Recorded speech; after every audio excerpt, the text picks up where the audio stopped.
ওং নমঃ ভগবতে বাসুদেবায়।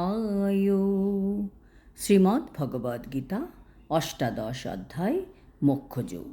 হরে কৃষ্ণ। আজ আমরা মোক্ষযোগের ৮ নম্বর শ্লোকটি শুনব। দুঃখম মিত্যেব যৎকর্মা কায়ক্লেশো ভয়াৎ त्यजेत् সকৃত্তা রাজসং ত্যাগং নৈব ত্যাগ ফলং লভেত।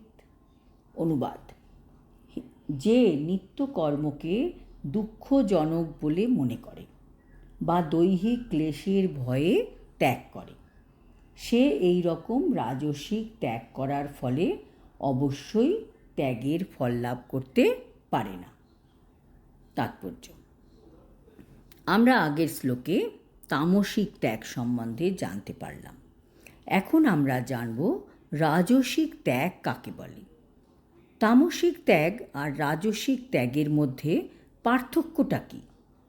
তামসিক ত্যাগী প্রকৃতপক্ষে জানেই না কেন সে কর্ম ত্যাগ করছে। তার আলস্যতার কারণে বা অন্য কারণে সে কর্ম ত্যাগ করে। কিন্তু রাজসিক ত্যাগী জানেন যে নিত্যকর্ম কখনো ত্যাগ করা যায় না, কিন্তু তবু সে ত্যাগ করছে এই ভেবে যে এটি কষ্টসাধ্য। কাজেই ত্যাগ করলে ত্যাগ সে করে ফেলে। সেটি আধ্যাত্মিক উন্নতির বাধা সৃষ্টি করে। উদাহরণস্বরূপ বলা যায় যে ভোরবেলা ঘুম থেকে উঠে স্নান করে ভগবানের সেবা করাকে যদি কেউ তার জন্য কষ্টজনক বলে মনে করে এবং সেই কাজটিকে সে অ্যাভয়েড করে, তবে সে কখনোই আধ্যাত্মিক পথে অগ্রসর হতে পারবে না।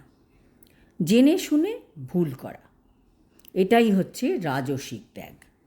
তামসিক ত্যাগীরা জানেই না যে তারা ভুল করছে, আর রাজসিক ত্যাগীরা তারা জানে যে সে সেটা ভুল করছে, তবুও সে আলস্যতার কারণে বা অন্য কোনো কারণে সে ত্যাগ করছে।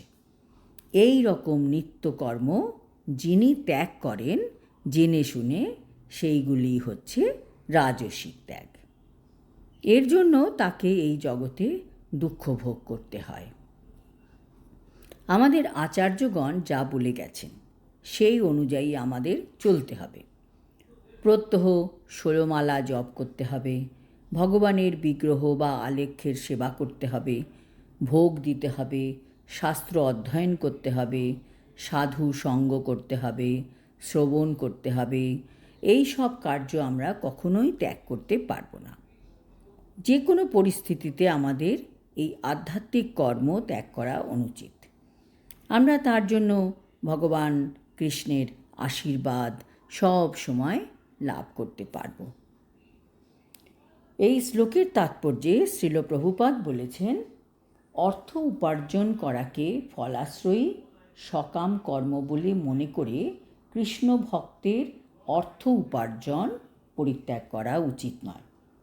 কাজকর্ম করার মাধ্যমে যে উপার্জিত অর্থ যদি আমরা শ্রীকৃষ্ণের সেবায় নিয়োগ করতে পারি, অথবা খুব সকালে ঘুম থেকে ওঠা যদি পারমার্থিক কৃষ্ণভক্তির সহায়ক হয়, তাহলে সেই সমস্ত কর্মগুলি কষ্টদায়ক বলে মনে হলেও তার থেকে আমাদের বিরত থাকা উচিত নয়।